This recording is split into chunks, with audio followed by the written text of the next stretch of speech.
You're listening to a podcast by the Center for Action and Contemplation. To learn more, visit cac.org. The Lord be with you.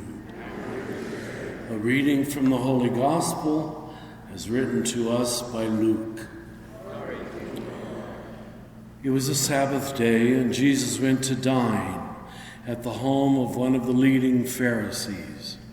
And the people were there, observing him carefully. And then he told a parable to those who had been invited, noticing how they were all choosing the places of honor at the table.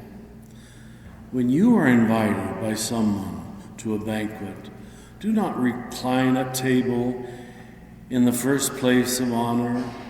A more distinguished guest than you may have been invited by him. And the host who invited both of you may approach you and say, "Give your place to this man." And then you would proceed with embarrassment to take the lowest place. Rather, when you are invited, go and take the lowest place, so that when the host comes to you, he may say, "My friend, move up to a higher place." Then you will enjoy the esteem of your companions at the table. Everyone who exalts himself will be humbled, but the one who humbles himself will be exalted. And then he said to the host who invited him, "When you hold a lunch or dinner, do not invite your friends or your brothers or your relatives or your wealthy neighbors, in case they might invite you back, and you will have your repayment." Well, that doesn't make a bit of sense. Rather, when you hold a banquet, invite the poor, the crippled, the lame, the blind, and blessed indeed will you be because of their inability to repay you. You will be repaid at the resurrection of the righteous. This is good news from the Lord.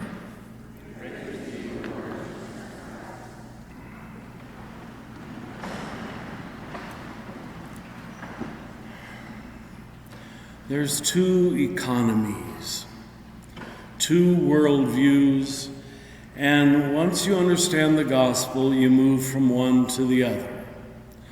Now, if we observe our general political, economic patterns, it's pretty clear that most Christians have not made the change. The first one we call capitalism. I'm not going to say it's wrong, it does many goods.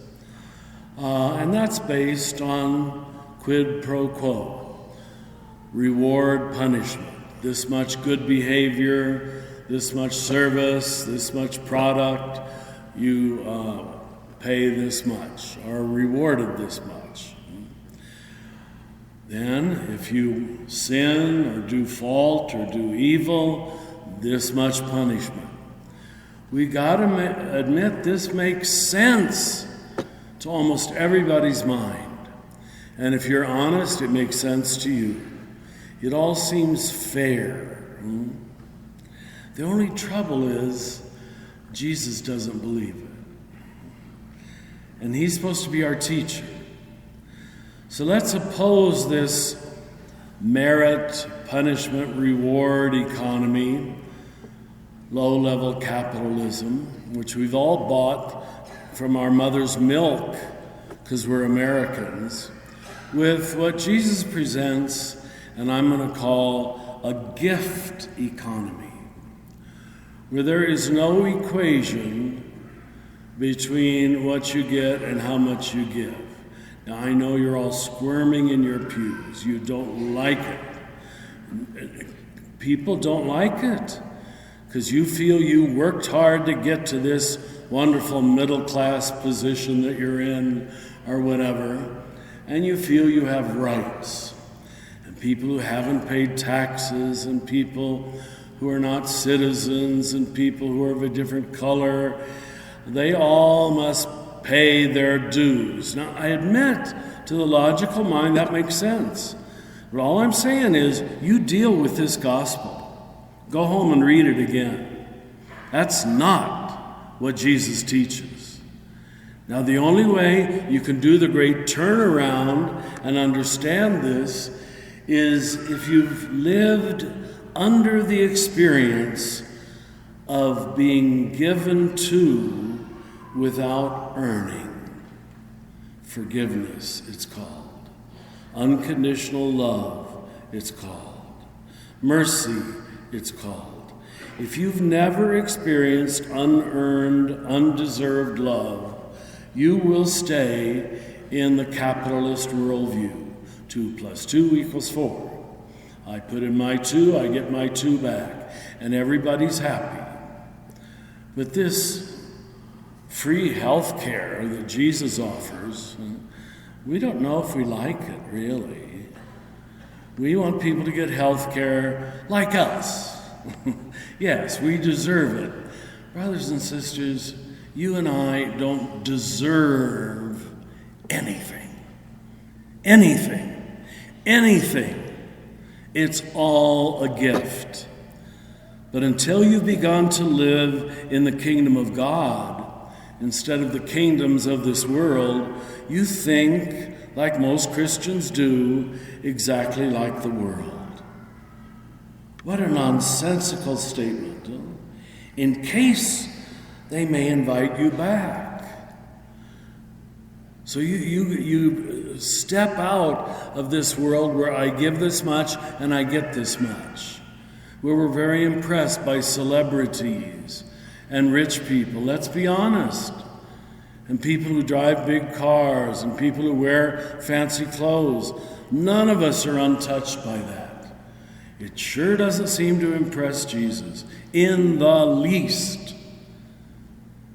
He looks at it at a totally different level, the human heart, the human soul. And there we're all absolutely equal. When you hold a banquet, invite the poor, the crippled, the lame, the blind, the nobodies. Does any of us live this?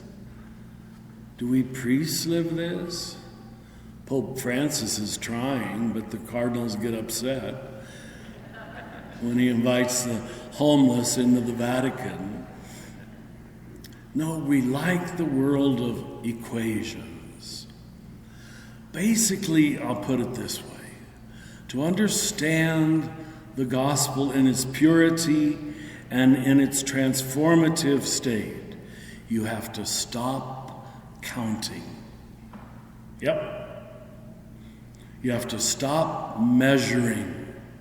Yep. You have to stop weighing. Yep. You have to stop saying, I deserve. Can you do that?